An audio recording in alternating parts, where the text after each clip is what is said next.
Learning a language is a comprehensive process that involves mastering its rules and accumulating a vast repository of words.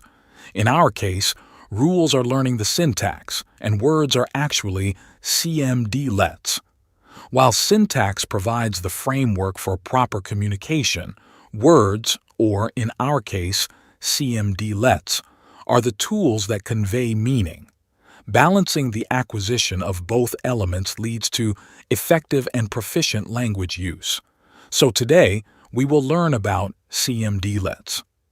On the Telegram channel, I posted the agenda and the list of cmdlets to learn, which is highly recommended to learn. Let's talk about a few core cmdlets in this list. Periodically, I'll make videos about cmdlets because we must learn them parallelly too. Get command. This command gets the PowerShell cmdlets, functions and aliases that exist on the computer.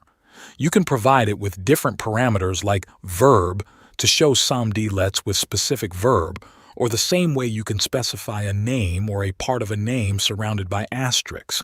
The asterisk is a wildcard character, which means there could be anything before or after this part of the name.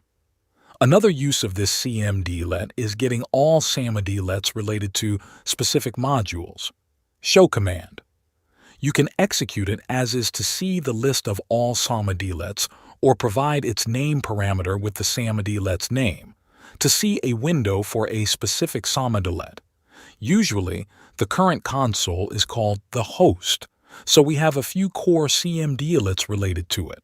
Write host, which means to write something in the console. Read host, which means to read text from the console. In our case is asking input from a user, and clear host to clear everything in console. Read host usually asks for user input. This input, of course, can be placed into a variable and be used later on inside the script.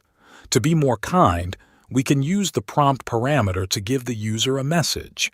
If we execute quite a long script, the write host can be very useful to write us some state where exactly our script is now running and what it is doing.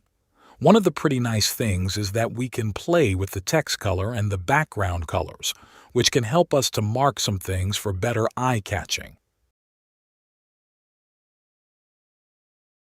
cmdlet get history. At that point, you'll not see any magic in it. Overall, you can use up and down arrows to cycle between previous commands in the console to execute them once again.